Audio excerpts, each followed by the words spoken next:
Hi there, my lovely friends. We are going to continue our reading of A Marriage of Necessity, which is another arranged marriage book. Yes, written by me. See, that's my name down the bottom there. And this will probably also be a slightly shorter one, probably just a half an hour one today. Um, as the same as my last one, simply because I'm trying to do the two of them on the same day and record the two of them on the same day. And yes, my grandson is still due. So, and then I had to watch for the weather too because I have things open in the house. But never mind, you don't want to hear about that. You want us to get on with the story. So we are at, where are we at? We are at chapter 17. When Avalon was small and his mother was still alive, she used to spend time in his room in the evenings, reading from fantastical books that Avalon always remembered as having spectacularly vivid covers. The stories his mother would share always had a handsome hero who would do some wonderfully heroic deed so he could win the notice of the beautiful princess. When Avalon met Louisa, who had been the daughter of a society family who spent a great deal of time at the castle, he was originally attracted to her because she looked like his ideal image of a princess. Some of those stories must have stuck in Avalon's brain because as they travelled across the backcountry areas of Lowenthorpe, he was imagining a range of scenarios where he could be the hero in Jasper's eyes. Unfortunately, vanquishing monsters was out, at least the non-human variety. They were just the stuff of fairy tales. But the urge to do something epic and heroic consumed him. The Lowenthorpe landscape didn't have much to hold his attention, so his mind was free to roam at will. Wide fields, small forest areas, and the occasional lake were nice enough. All the villages they went through were small, well kept, and the people were politely friendly. Avalon did notice that no one seemed to appeared to recognize Jasper as one of their princes, which Jasper seemed to accept as normal. I didn't go out much, he said quietly when Merlin asked about it. That niggled at Avalon, the little pieces of Jasper's life that were slowly painting a picture, one shy phrase at a time, of a prince hidden by parents more concerned about his magic. Was that the real reason, or was it more? It wasn't as though Jasper wore a sign around his neck proclaiming his magical status. The closer they got to the tall mountains that apparently held the caves where Jasper had been tortured, the more the whole situation bothered Avalon. As Merlin had mentioned, why did Queen Fiona reach out to his father for a marriage contract to a crown prince for a son she'd effectively hidden away forever and a day? Not that Avalon was upset about his marriage. If anything, he was quietly losing his heart to the shy young man, and with the spine of steel. But nothing Queen Fiona had done in her approach to the King of Sejan fit with a parent hiding their son. And another nagging issue, perhaps more important than any other, was how the hell did anyone know to capture Jasper in the first place if he barely ever left the castle walls and most people didn't know who he was? Just trying to make sense of it was giving Avalon a headache. Would you please talk to me? Jasper's voice broke into Avalon's daydreaming about facing a masked stranger with his sword and cutting him to ribbons for daring to hurt his husband. Your energies are all over the place. It's still another day's ride to the caves if we're stopping for the night, which would be the sensible thing to do. But we can go back the way we came, get back on the fish the ship and never come to Lowenthorpe again if that makes life easier for you. What? No, I don't want to do that. Although Avalon knew his husband had the right idea about them needing to talk. He looked around. There was a small paddock and a stream a short distance from the trail, and he called out to Duncan, "We'll pull over and rest for a bit, water the horses and break out some food." To Jasper, he added, "Fancy a little picnic with me?" There was a little head shake, but Jasper seemed happy enough to get off the horse and relinquishing the reins to one of the guards. Avalon led him over to where they collected food and then moved them out of earshot of everyone else who was sitting around in groups, content to stop and relax for a while. It was a pleasant enough setting as far as picnics went. The sun was bright, and while the air held a chill, it wasn't unpleasant. Avalon waited until they had both eaten a meat pie, and Jasper was picking at a fruit pastry when he asked, "Can I be blunt with you? Are you going to tell me what's in this pastry?" Jasper glanced at him sideways. "I'm not sure what it is. I'm thinking it's apple and blueberry, but possibly the cook has put something else. I have no idea of the exact ingredients, but I'm sure it'll taste good." Avalon cleared his throat. "I need you to tell me about the night you were taken." Jasper stilled just for a second, then took a deliberate mouthful of the pastry, chewing it quickly and then swallowing. "I wasn't taken at night. It was during the day. Or at least I imagine it was. I was unconscious at the time." "How did that even happen? Weren't you in the castle?" Avalon thought back to how surprised he and Duncan had been that Jasper had no attendants or any form of protection when they married. Had someone broken into his suite? I was in the castle, yes." Jasper quickly took another bite. "There's definitely apple in this." "Jasper!" Swallowing, Jasper said, "The next time you suggest a picnic, I'm going to say no, because clearly picnic is a code word in Sijan speak for interrogation. Fine. The last thing I remember of that day was a luncheon event at the castle. Luigi arranged it. It was mostly friends of his, some of the society family members, and a few visiting businessmen from Rosenhip, or so I'd been told." Avalon frowned. "I thought you weren't invited to any social events." "I wasn't as a rule, but apparently after Luigi got married, and remember this was after my father had passed, my big brother decided the responsible thing to do was to find me a career or an investment opportunity so I could be gainfully employed prince rather than someone who mooched around living off my royal allowance and the inheritance my father left me."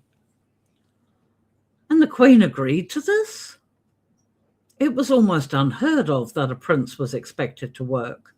The political ramifications of such a thing, not to mention the negative image something like that would send to society families about a royal family not being able to pay its bills.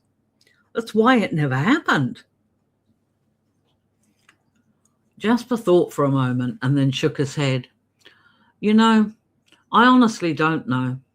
I never had a chance to ask her. But Luigi ranks higher than I do, and it's not like I had much else to do. I enjoyed studying, and I read a lot, but it's not like I had any say in how the country or the castle was run. Maybe there was an issue with the treasury or something. Perhaps the country was running out of money. If I could be productive..." Suddenly, the "sell me to the highest bidder" Avalon's father had mentioned made a bit more sense. If Jasper was being made to feel like he had to be productive, when that wasn't the way the world worked at all, at least not for princes.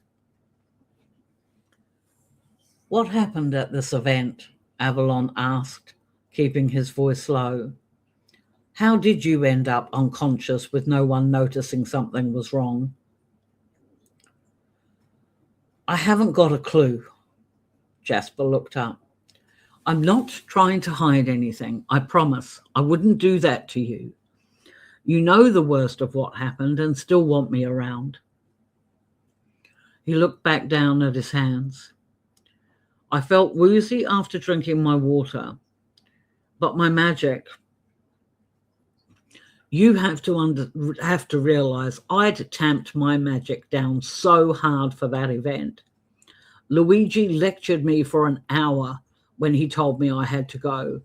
He was adamant that no one was allowed to see any funny business, as he called it. He even sent a stylist to fix my hair so that it covered the eye and my contact lens. I've never had anyone even touch my hair before that time. It used to touch my butt. Avalon could picture Jasper with long hair, and parts of him stirred that really didn't have a cause to them when they were sitting outside being watched by friends and guards. One of the advantages of being a Crown Prince consort is you can wear your hair any way you please, he said, trying to keep the irritation out of his voice. He was determined to ensure that Jasper would live his life on his terms and be accepted exactly the way he was. That explains why your magic didn't warn you something was wrong. Did you leave the event? Go to your room, perhaps? Jasper shook his head. I couldn't tell you. I really can't. I guess I must have done. Otherwise, Luigi would have known something was wrong and called in a healer. Would he? Avalon wasn't so sure. So you were at the event, he prompted softly, and you weren't feeling so good. I felt woozy. My head felt funny. I remember we were sitting eating luncheon. Luigi was at the other end of the table. I was sitting at the foot of the table. There were two people. I couldn't remember who they were, but they were on the other side of me. And then someone said something, and then someone else laughed. I distinctly remember someone laughing. Jasper inhaled sharply. Then I woke up in the cave. It was night then, and my magic was gone. So you were taken from the luncheon hosted by your brother. Avalon wondered if they were riding in the wrong direction. The castle was back towards the coastline. How can that be? There were 10 people there, plus me and Luigi. I don't know. I'm not sure. Jasper looked genuinely upset, as if he hadn't considered his brother would be part of a plot to kill him. It's all right, Avalon said quickly, reaching for Jasper's hand. We can work that out later. But I have to ask. There were reports after you returned that you appeared nervous around people. Was that because you thought someone in the castle was responsible for you being taken? Remember, we're going to catch these people. Your mother will be safe. You can tell me anything. I was scared because I was being watched. Avalon's hand was squeezed. Anyone hearing about it would think I was a madman or someone whose mind had been addled because of the torture I went through when I was taken. It's not like I could point to someone in the shadows and say they were watching me, because it wasn't like that. But I knew someone was. Like the hairs on the back of your neck go up and you get a shiver down your spine? Yes, just like that. Jasper's whole body sagged. Thank goodness you understand what I mean. Every time I left my room, I could feel it. But I could never tell who it was. That feeling didn't go away until I got on your ship. Do you feel it now? Avalon had a horrible thought. Is it something you've felt at all since we've landed? No. But Jasper's free hand immediately went to his neck and he looked around nervously. It's all right. It's all right. You're completely safe with me and our friends. Look, I have an idea, and I should ask Merlin about it, as he knows more about magic than I do. But quickly, before I call him, do you know why your mother pleaded with my father for our marriage contract to be rushed through? No. Avalon could tell from Jasper's face he was being completely honest. It's like I said, I thought I was contracted to, one of the others. She never said anything to me before the wedding. I guessed as much. Avalon patted the hand he was holding. We can talk to your mother about her motives another time, but for now I need to call Merlin over. Do you mind? The next time you invite me to a picnic, there better be strawberries, chocolate confectionery, and a thermos of hot chocolate as part of the deal, and nowhere near as many guards. You deserve all that and more. But it wasn't the right time to say such a thing, so Avalon bent over Jasper's hand and brushed his lips against the knuckles. I promise, he said as he straightened. Merlin, Duncan, we need some advice. Chapter 18.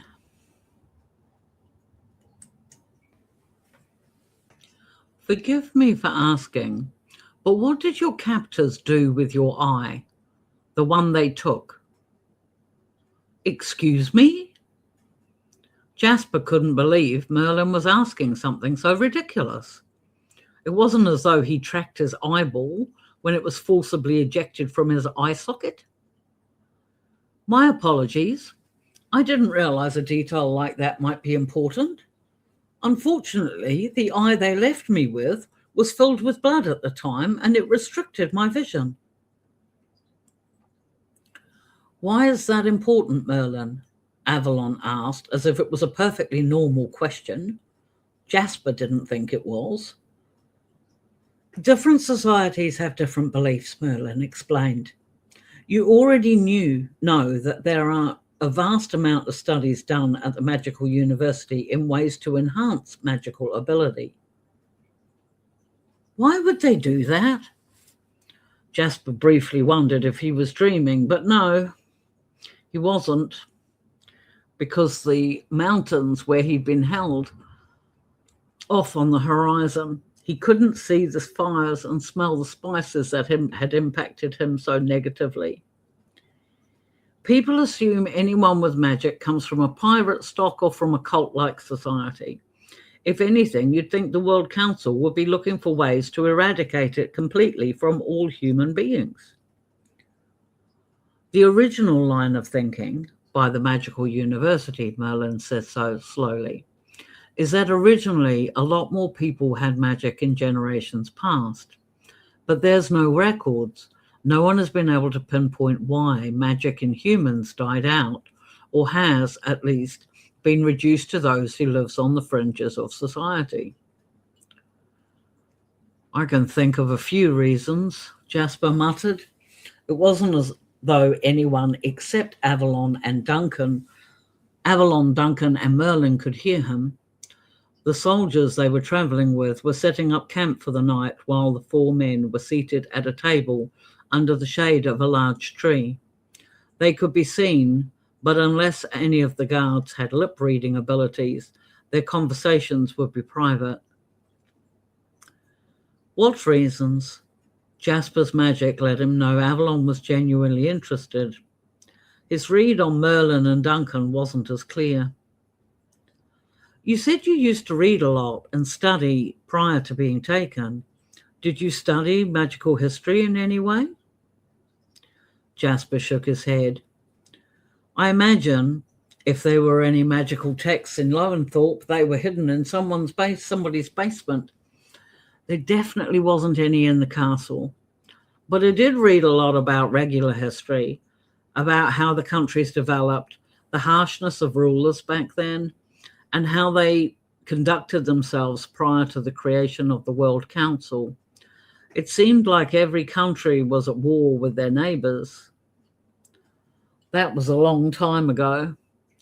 Duncan shifted his weight from one elbow to the other. He had both of them planted on the table. I don't see what any of that has anything to do with the lack of magic now. Probably nothing, Jasper admitted. But think about how far society has progressed, how regimented and controlled it is now. Most countries are affluent and their people live and work in peace. I'm not denying the positives that have occurred since historical conflicts were stopped. Even the people of who did it and who it live in relative comfort to the way they used to exist prior to the World Council implementing their own form of governments. He glanced at Avalon and then added, but if you think back to just a few nights ago, when a dream from a magic user caused huge creatures of the sea to congregate peacefully in one area where they are not usually seen, of the impact that could have. He couldn't complete the sentence. Jasper didn't want Avalon to think his magic was some uncontrollable force, but in a lot of ways it was. Wait, Merlin seemed excited.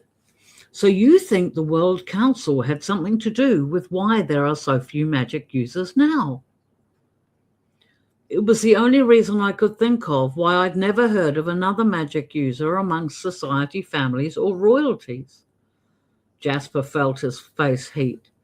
If people talked about having extensive magical powers, for the want of a better term, they were always restricted to those who lived on the fringes of society, like backhill tribes and pirates. People who wouldn't conform to the rulings of the World Council, Duncan nodded. That makes sense. If magic was distrusted or discouraged back when the World Council was first formed, and people and society families and royalties were strictly managed as to who they married and had offspring with. Yes, yes, Avalon was nodding too. That does make sense. With royalty and society families only marrying each other, Merlin added, magic would die out. Not every child from a magical couple would be born with magic themselves. So over generations, by steering clear of those who bred in the hopes of keeping their magic. If you think about it, if any commoner was born with magic, they would likely be hidden by their families, or at least discouraged from marrying, causing the magic in that family line to slowly die out. Purely and simply because the people setting the examples on how to live, the royals, society families, and the World Council, believed the only useful magic came from the crystals mined in Marincore. Duncan looked at his husband. That doesn't explain why you wanted to know about the consort's missing eye. There are no modern texts about magic in humans, Merlin said. But anecdotal evidence used by the World Council, I might add, to boost the reasonings behind the laws decent people live by today, suggests that the old beliefs about magic were not scientific. There were stories, considered old wives' tales, but recorded nonetheless, about how a magic user never cut their hair for fear the magic could be harvested from the hair taken, or that the taking of hair would weaken the person's magic when it was gone. Likewise, the removal of body parts of a magic user, like an eye or an internal organ, that were either kept as a way of trying to use that magic by non-magic persons, or people believed the removal of that body part would drain the magic from the person it was taking from. There have been stories about how, if a person was suspected of having magic, those powers could be drained by an individual if he had repeated sex with that person, always ensuring the magic user was controlled and tied down at the time. In some communities, the bodies of magic users were burned after death because there were those who believed those magic users would rise from the grave and drain the spirits of innocence if the remains weren't disposed of suitably. Luigi made you get your hair cut just before you were taken. Avalon slammed the table with his fist. They suppressed your magic. They took your eye, and that's without... Don't say it. Don't you dare say it. My eye was the last thing they took. Jasper flung up his hand as he jumped out of his chair. Excuse me, I'm about to be violently ill. Slapping his hand over his mouth, he ran for the nearest cluster of bushes, determined no one would witness someone raised as a prince expelling the contents of his stomach.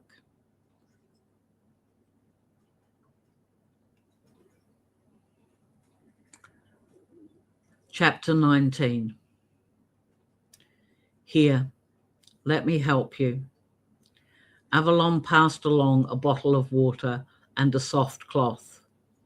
Jasper was on his knees, his face pale and staring blindly at the water by the side of the bushes where the slight smell of his stomach eruptions lingered in the air.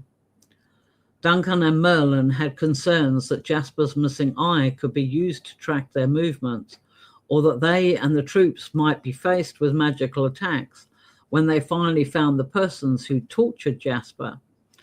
But Avalon's only focus was the man himself. Jasper had suffered a horrible shock, and Avalon instinctively wanted to make things better. Avalon didn't blame Merlin. His friend had simply repeated things he'd learned at the magical university. He wasn't to know how closely the things he'd said Jasper had actually gone through. Neither Avalon nor Jasper had shared the true extent of the atrocities that took place while he'd been with his captors. In Avalon's head, his friends didn't need that information to do the right thing, which was to see the persons responsible were either killed or put behind bars. Is there anything more I can do? He asked after Jasper took some water and wiped his face. I am mortified you're seeing me in this state. Jasper tried to get up, but he stumbled halfway. Avalon grabbed his arm and helped support his weight as he stood. What did they do to me?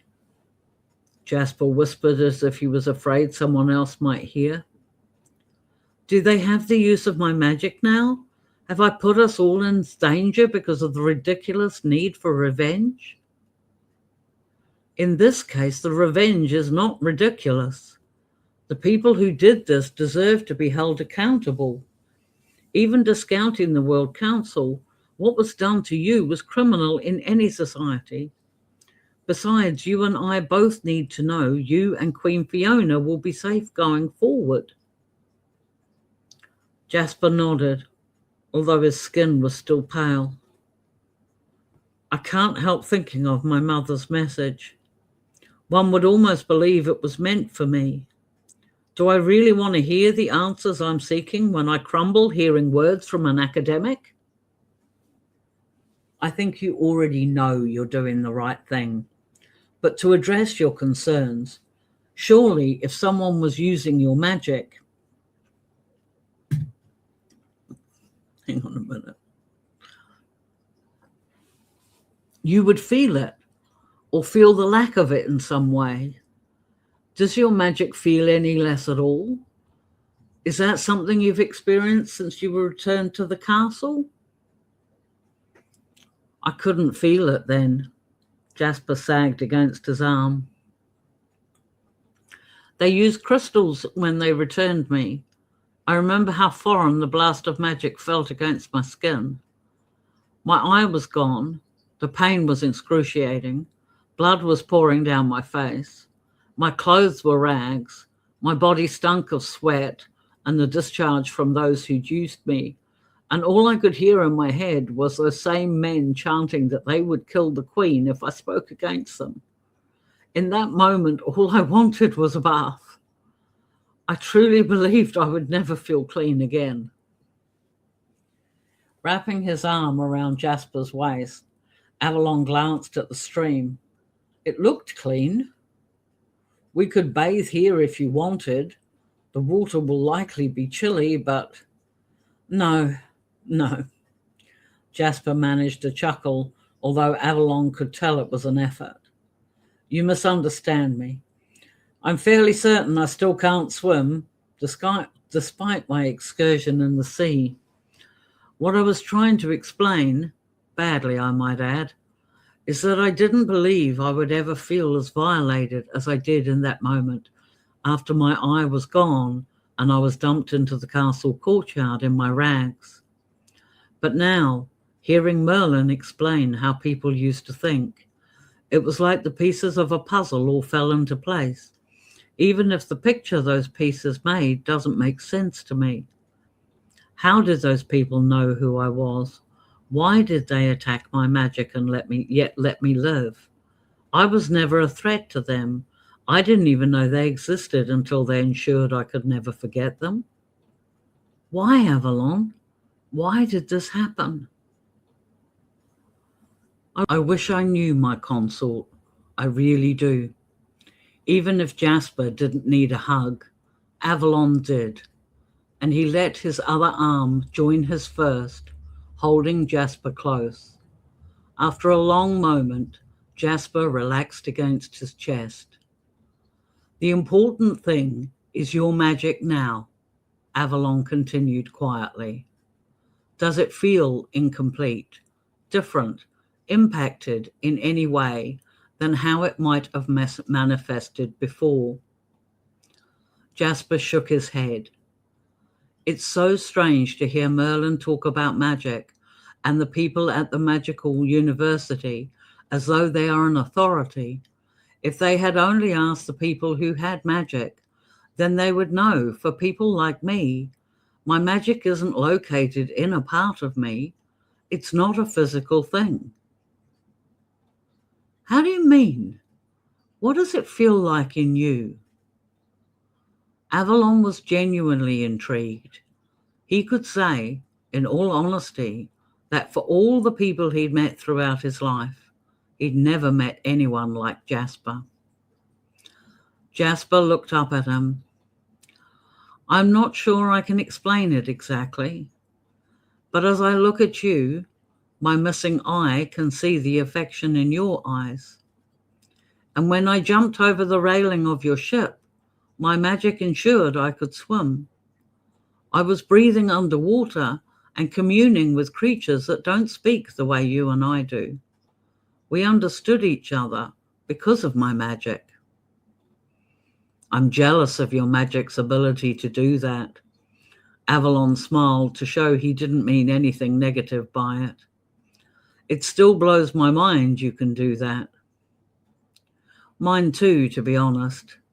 And yet, by the same token, when Duncan gave me his stiffly worded apology, my magic understood he didn't do it for me. And before you get concerned, that's not a bad thing. Duncan did what he did because of his loyalty and strong feelings of friendship for you, along with his desire to be with his husband, and my magic applauded anyway. It recognized that Duncan was a man of sound principles and clearly approved. Weren't you the one who told me that my magic is me? I didn't understand it before, but I really feel that I do now. That's a good thing, though, isn't it? I don't mean all the things that happened to you when you were taken, but you told me that you were the one still standing. They didn't kill you. Maybe they didn't dare because you are a Prince of Lowenthorpe. But I won't pretend I understand the minds of lunatics. But you are here, in my arms, standing in the shadow of the caves where you were held. And apart from a minor stomach upset, it was probably the blueberries. You're still standing strong. It was not the blueberries or the apples, Jasper warned. I won't have you casting aspersions on the people who prepare our food. I don't need my magic to know that would be a disaster. It's just those men. Jasper looked out over the small lake. I'm almost certain they didn't have magic, and that's what I don't understand. One of the first things they did, the first things I noticed once I regained consciousness, was that my magic was gone. Merlin mentioned a few days ago that magic can be suppressed by magical crystals, and you said the captors were using them. Jasper nodded. That makes sense, although they kept feeding me this brew, tipping it down my throat, so I had no choice but to swallow it. It tasted of some kind of herbs, the ones that would burn my throat as it went down. I never knew if that was impacting my magic either. But Avalon, if they were suppressing my magic, then why were they doing the things Merlin claims would strip me of my magic? Wouldn't my magic have to be present for them to siphon it from me through their depraved acts? I wish I knew. Gods, Avalon wished with all that he was that he could bring some comfort to his troubled husband. But in the light of this new information, we have to consider that your brother might have played a part in your capture, or at the very least the acts perpetuated by people he was close to. None of the men who tortured me were present at the luncheon. I know that much. If Luigi was simply holding a grudge because the Queen told him I wasn't possessed when he swore black and blue that I was, that's a long time to wait to get his revenge. Jasper turned slightly, looking across the countryside at the mountain that loomed in the distance. They're not there right now. My magic is telling me the caves are empty. I need to get there. I need for my magic to see what I can't, and for that I need to be in that cave. It's at least another half a day's ride. Less if we push the horses, but we wouldn't be there before dark. But Jasper was shaking his head. No, it has to be now, before they get there. My magic is telling me. There's something about my eye. Do you trust me? Of course. But Jasper, there's no way to get there before nightfall. My magic seems to think that there is. Jasper grinned, and in that moment, he was as carefree as Avalon imagined his husband might have been before life had shown him how cruel some people can be. Close your eyes and hold on tight. But it was as if Avalon's body was hit by a sudden gust of wind. His eyes closed instinctively as his hair blew around his face. He was suspended. There was no ground beneath his feet, until just as suddenly there was. He stumbled, his eyes flying open, only to be greeted by a rough-hewn rock and a bloodied sacrifice slab in the middle of the cave. Welcome to my nightmare. Jasper inhaled sharply as his magic surged and he stepped out of Avalon's arms. Avalon could see it sparkling like a fireworks show from his husband's fingers. Bright light filled the dim space. I can't believe that worked, but it clearly did. Duncan is going to be positively furious with me. I should send you back before we do anything else. I shouldn't have been selfish enough to want you with me in the first place. You are the heir to a country, while I am a nobody. Your safety is paramount. Your magic clearly wanted me here, or I wouldn't have traveled with you. As your husband, my place is by your side, and I would be horrified to think of you visiting this chambers of horrors without me. Avalon took a few deep breaths to orientate himself, tearing his eyes away from the slab. What are we looking for? What is your magic telling you? we're looking for my missing eye.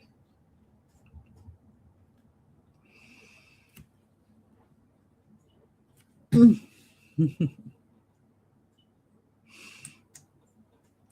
will leave it there for now. I could write another chapter, but I really need to have a drink and to take a moment, and plus which it's getting a little dark outside. So there's a story so far. If you want to go back and listen to the previous ones, I will have the playlist. I'll actually create a playlist for it, and I will have that playlist